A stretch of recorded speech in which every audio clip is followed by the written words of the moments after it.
PR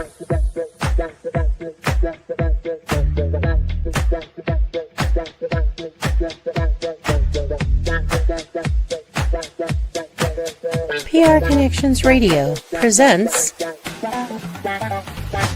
This episode of the PR Connections podcast is brought to you by Classy Communications PR and Advertising. Classy Communications provides public relations and marketing solutions for businesses, professionals, and nonprofit organizations. They can deliver the true meaning of your business with press releases, social media marketing, web development, email marketing, book publishing, and much more. Wherever your potential clients are, they can help you connect with them. Visit classycommunications.net to learn more about their suite of services that can help your business stand out from the rest. Classy Communications is your solution for business success.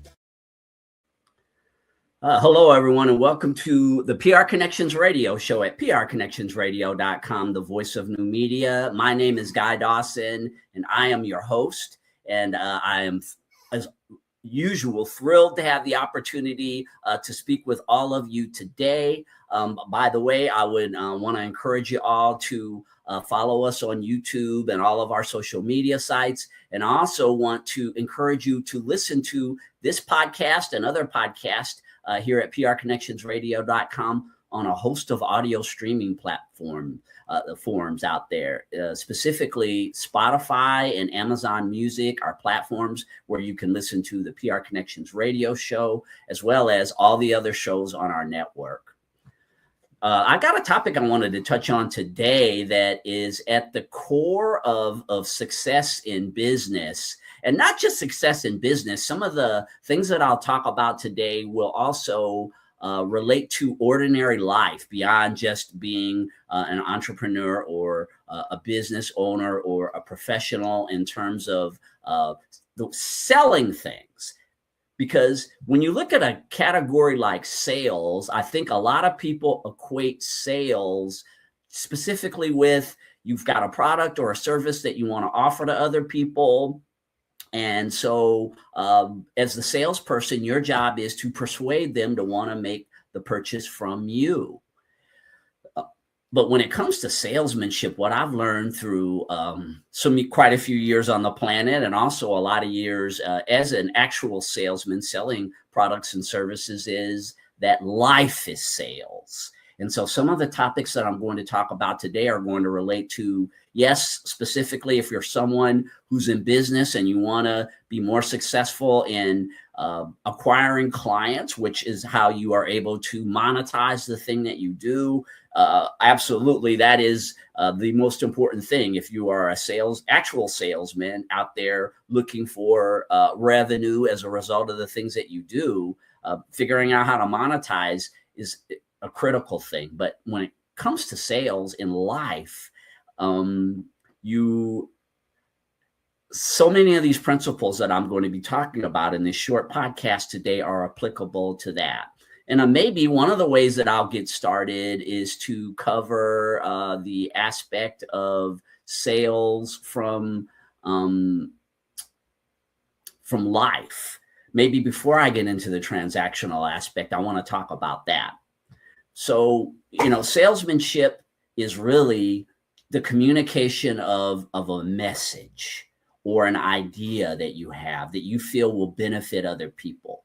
And the reason why I said, I'll touch on the way that sales relates to life is that I think life, when I said a few minutes ago that life is sales, in that all of us in different ways are trying to get our message across to other people. We're promoting things to other people to encourage them to do something that we feel will be helpful for them in their lives. So for instance, as a parent, parents are some of the biggest salesmen that exist. When you think about it, anyone who's ever been a parent and you have a child, essentially what you're doing is you're raising your child, as you're selling your child on ideas that you feel are going to help them to grow and to eventually become successful adults that are able to have the best possible life. I think that's what you're really selling to your children, is that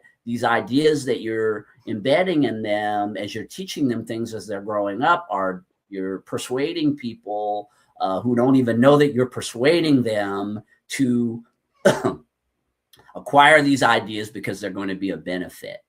So salesmanship takes on a huge perspective. There's a huge perspective of salesmanship when it comes to raising children. And that's why, you hear a lot of people have a lot of strong ideas when it comes to sales. Some of the people that I have spoken to over the course of my life who condemn sales the most, they're some of the most phenomenal parents that you will ever meet. And they would never equate their relationship with their children in terms of the way that they are selling their lives essentially to their children as being something that you would call sales. They would just say, oh, I'm just being a good parent. No, you are literally selling your ideology of what life should be, right? Which, of course, you acquired from someone else. But with all of your actions, you're persuading your children to do things that you feel are going to benefit them in their lives through all the different aspects. So, teaching your child, for instance, you have a little baby and you tell your baby, don't run out into the street, right? You're persuading, right? You don't want your kid to run out and grab my hand, hold my hand when we walk in a parking lot, because don't run out in the street. We want to protect. You're protecting your child through persuasion. You're selling the concept of safety to your child. And again, for a lot of people, they would never consider this to be sales, but isn't that what you're doing? You're persuading your child to embrace safety as a lifestyle because you want to keep them here.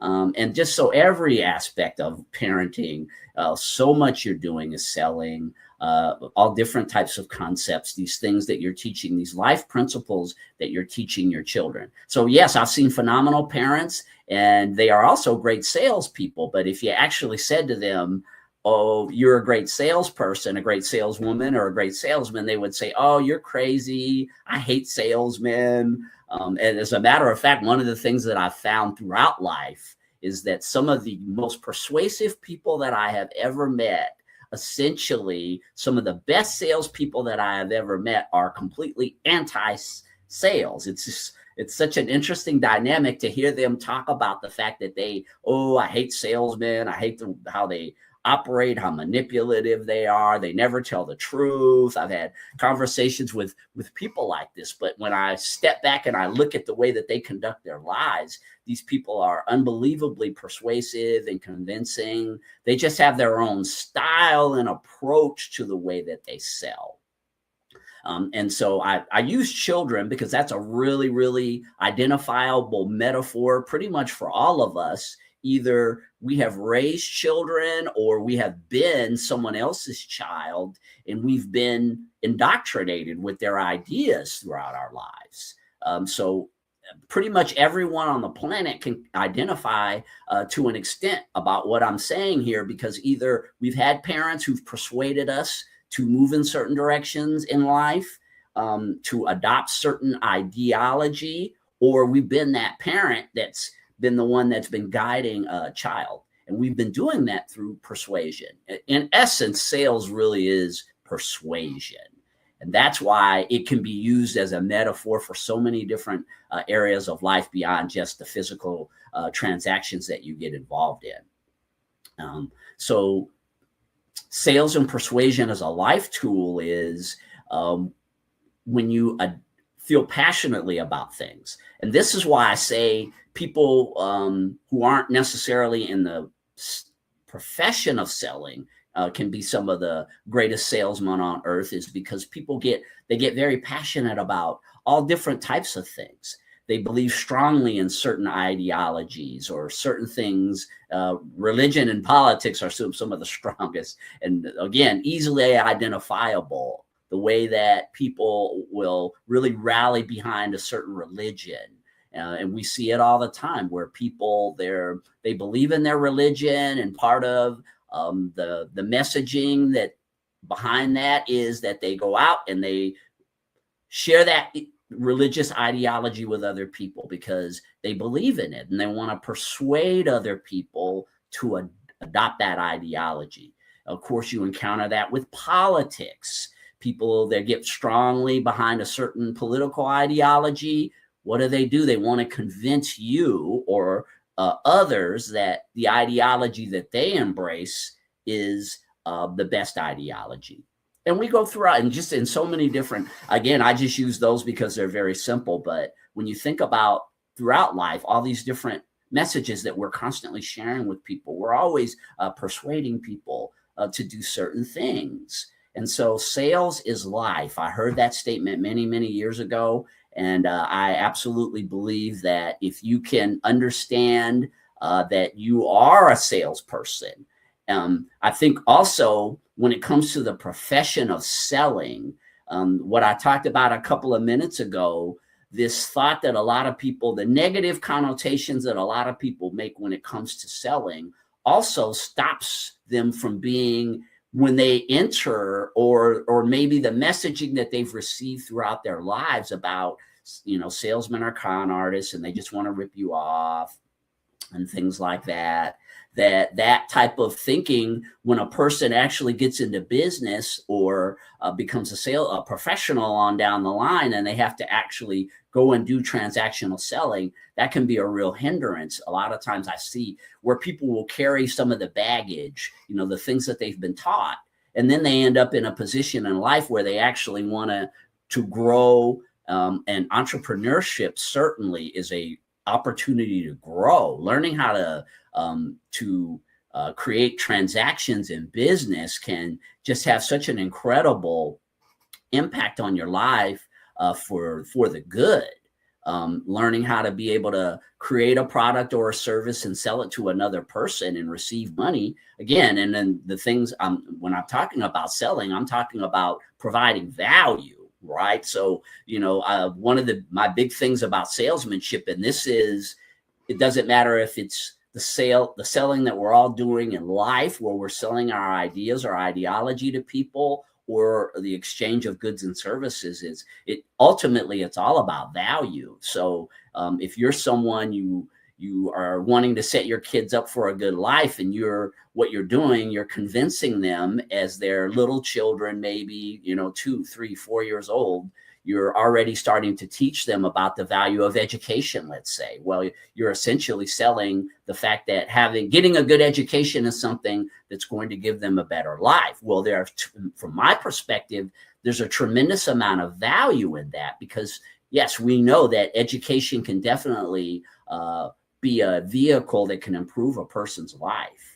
So the vehicle that you are messaging or selling, or the ideology that you are selling, if it's truly going to provide value, improve a person's life, again, I feel like you're definitely coming from the right space, because you want to help to bring value. Now, people's interpretation of what that value is, that's another story. I just know as a salesman myself, that's one of my objectives when I'm as a professional salesperson. And even as a podcaster here, basically what I'm selling to you is the ideology of sales, and why I feel like it's such an important aspect of life. I feel that there is value in these words that I'm sharing with all of you, because I've experienced all this. I've had the opportunity to be an entrepreneur since I was a young kid. And I am engaged in all different types of areas of persuasion in my life now. But starting with the right intention, I think, is really a critical aspect, be it whatever it is that you're selling to people. So you could say a person that's, say, a drug dealer is also a salesman. Well, the power of salesmanship can be misdirected. It doesn't, right? It's all the intention behind it. So the intention behind being a drug dealer, in my opinion, because of the destruction that it can really cause in people's lives, becoming addicted to drugs, and the whole environment of drug dealing, let's just say. I mean, I know that's a pretty extreme example, but I guess I'm choosing an extreme example to show you the contrast of value. So yes, the value is that you're providing drugs for a person, but on the other side of you providing the drugs for those people, it's going to probably devalue their life, not really bring value to their life. So yes, when it comes to salesmanship, one of the things that, again, that would be my number one thing, I think, is that whatever it is that you're trying to sell to a person, understand the value of it. Make sure that you're selling something to someone that's you feel is going to improve their lives. And I know that that's up for interpretation, because people everyone has a different way that they look at life. And I could, that's a very complicated topic that I could go into, but on a very basic and fundamental level, you presenting something of value to a person and persuading them to adopt that, I think there's a lot of positive elements when it comes to value. So you begin with value, and then is there a need, right? And again, this could be either in business or life. Is there a need for the product or service that it is that you want? Does this specific person have that need? So there's where salesmanship, as far as raising your children or other things that we do, of course, children can't take care of themselves, especially when they're very young. So they need parents, right, to present ideology to them, to help them to be able to grow up enough to be able to make their own decisions. So at that point, before they can make decisions for themselves, of course, they need you to make the decisions for them. So the perception of is there a need? Yes. When they're children, they need parents to be able to instill values in them. We all need mentors, tutors, teachers, people to show us how to get through life. And so the persuasion that we receive from our elementary school teachers, middle school teachers, little league baseball coaches, gymnastic coaches, all these different people that we encounter throughout our lives are providing a certain amount of mentoring. Of course, some is better than others, but what you're seeing is throughout the course of our lives is we're being persuaded to do things because there is a need. And when I think of the fact that my parents started put me in Little League Baseball when I was 7 years old, I wasn't really old enough to even make a decision like that at 7 years old. Well, they said, "All right, guy, you want to play baseball?" And I said, "Yeah, sure." I didn't know that becoming a physical activity, becoming a baseball player would contribute to my whole life of really engaging in a lot of physical activity. I think a lot of it was created when I started playing baseball, and there were so many other principles that I was taught. So the need, leadership, teamwork, a lot of the things that they persuaded me to do by enlisting me or putting me in Little League Baseball when I was 7 years old, a lot of these things I'm carrying forward throughout my life now in business, running teams, and the discipline of attending practice every day, all the different things that I was doing in Little League Baseball. A lot of these things, they were planting seeds. And so this is what we're all doing. So the need, all right, when it comes to, so let's talk about just pure salesmanship, because I've talked about life is sales. We know that. I could probably do a whole podcast specifically just about it. Maybe I'll do one on down the line where I will talk about sales and life and not even have the transactional aspect. But I want to blend the two here a little bit this morning. All right. So I was talking about the need a second ago, for all salesmen out there, discovering the need of whoever it is that is your prospect, let's say. That's the starting point. And so how do you know whether a person needs something or not? Number one, you have to be a great listener. All right. So the number one faculty, I believe, in people who are successful when it comes to selling is that they are really good listeners.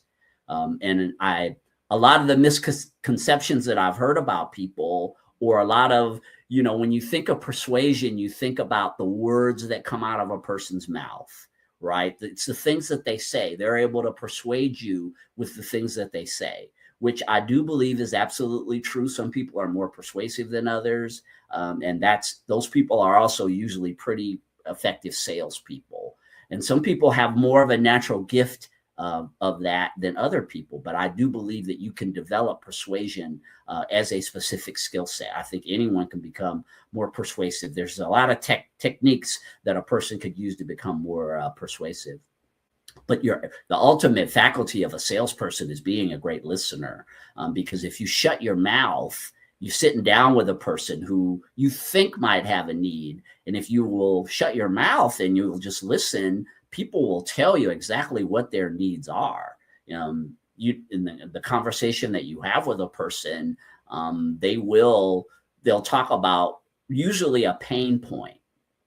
Right. So they've got this point of pain. I get approached all the time in the different businesses that I'm involved in for people, things that they just, we all have our talents and we have our skills. Maybe they're struggling. They don't know how to build their own website, for instance. I run a public relations and advertising company, Classy Communications. And one of the services that we provide is we do web development.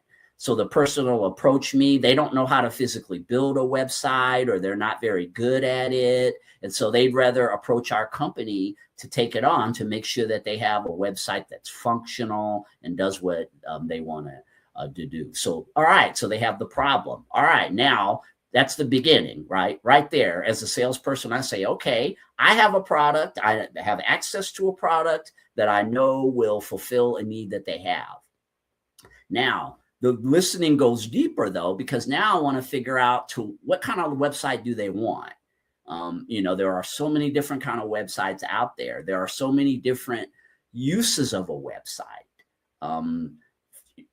Again, this is where the listening is so important, and asking the right types of questions. So yes, I should pair this with it's asking questions and then listening for the answers, right? So my power as a salesperson is knowing how to ask the right questions so that I can get the data that I need to be able to fulfill the needs of this specific client.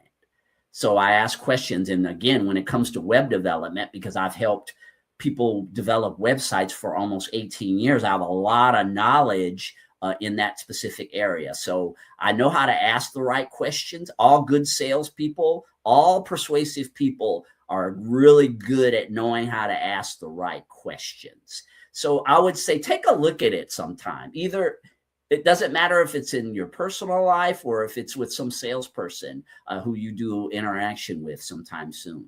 Just notice how many questions, how they'll start to dominate the conversation that you're having with them. You won't even realize it, right? You don't realize that through their questioning that they're starting to take control of the conversation.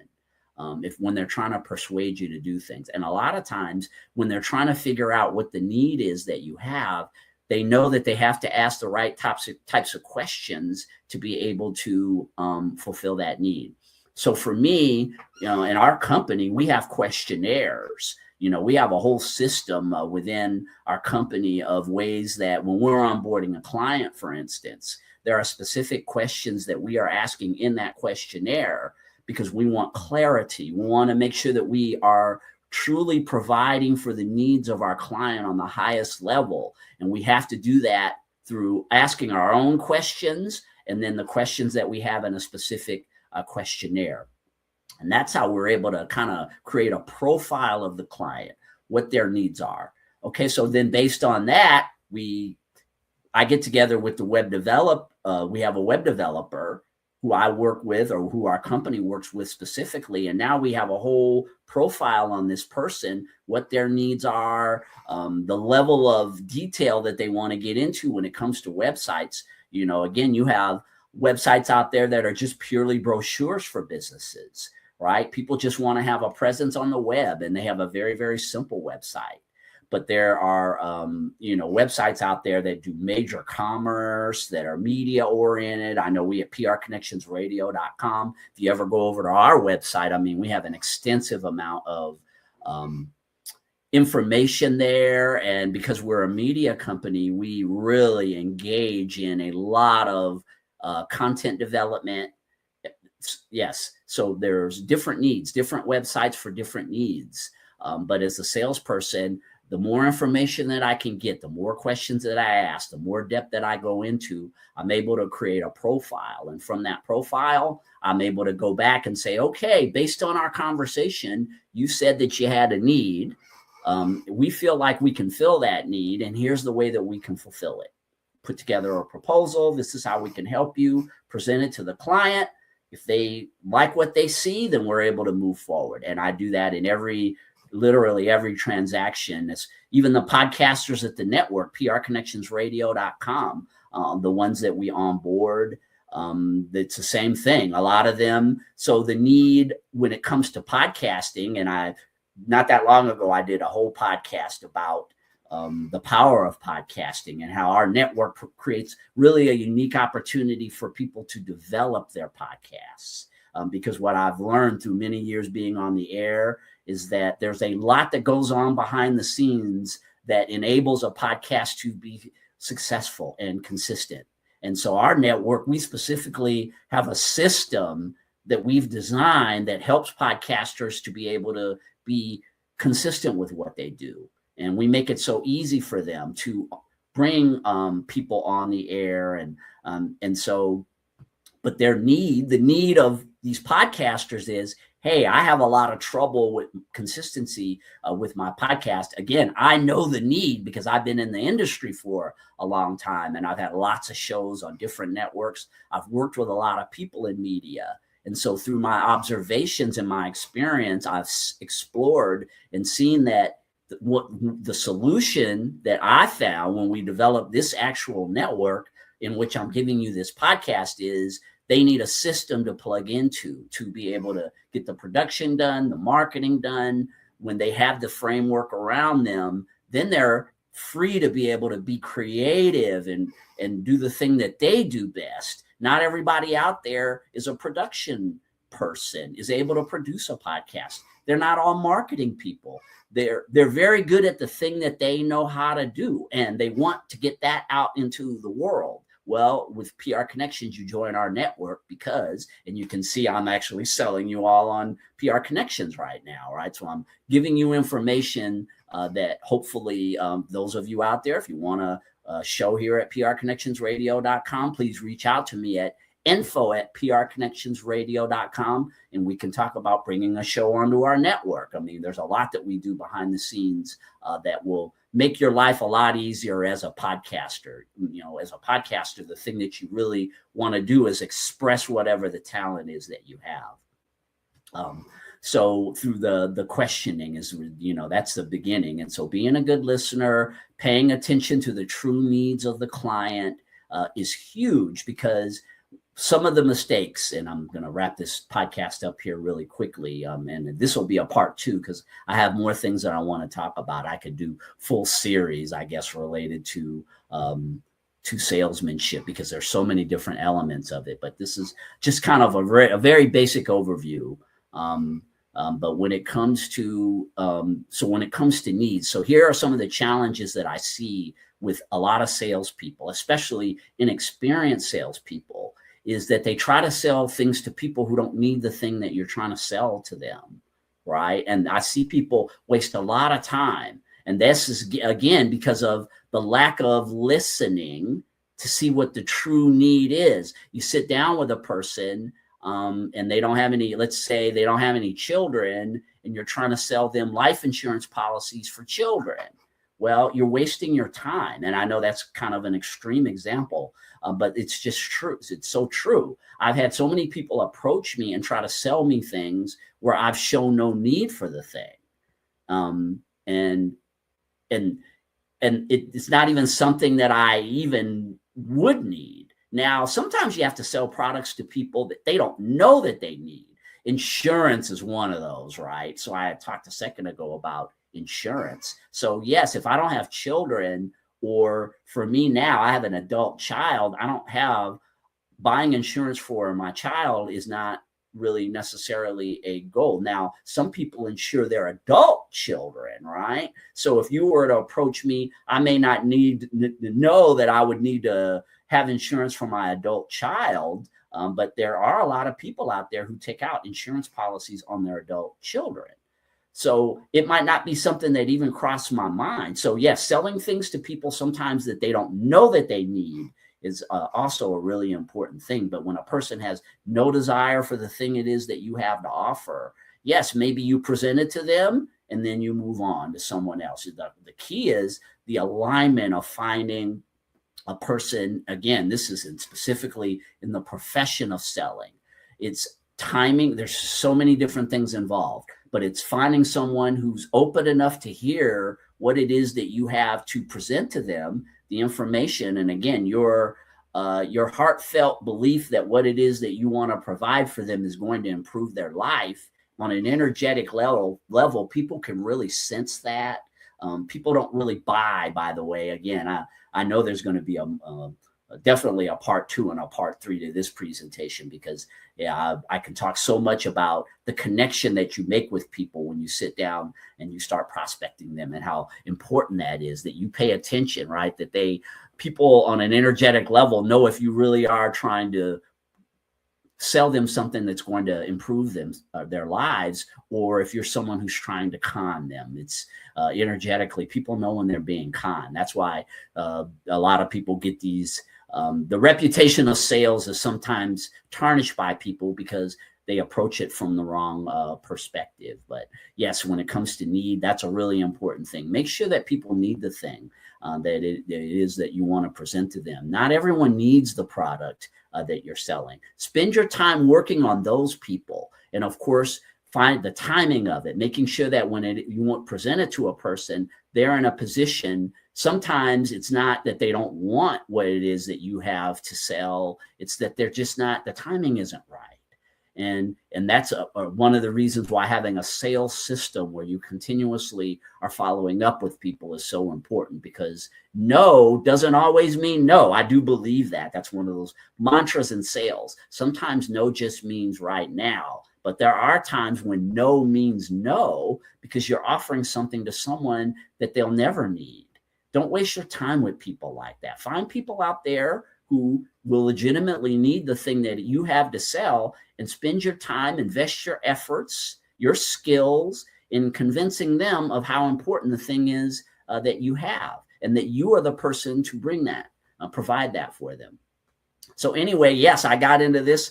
Wow, I barely scratched the surface of sales with what I talked about here. There's so much more, and I will go in depth in future podcasts. I've been doing these monologues lately, and I'm actually starting to enjoy them. I'm overdue to do a good interview, though, because that's really what I'm really a journalist at heart. But these opportunities to share some of the things I've learned through many years in business, and as a 55-year-old man that's been on the planet for a while, I am enjoying these monologues, and I hope that you all are too. So stay tuned for additions to this sales monologue that I've done here. And of course, you can listen to this show and all others at prconnectionsradio.com, the voice of new media. And as I mentioned, by the way, when you listen to this podcast on any of our streaming platforms, will you please leave a review of the podcast? If the information that I provided for you today helped you in some way, if it brought you value, I would greatly, greatly appreciate you providing value to my company by leaving a review. Anyway, have a fantastic day, and can't wait to see you for the next edition of the PR Connections radio show. Oh, follow us on YouTube, by the way. I know a lot of you are watching via YouTube, but please stay tuned for the next edition of the PR Connections radio show. Have an amazing day.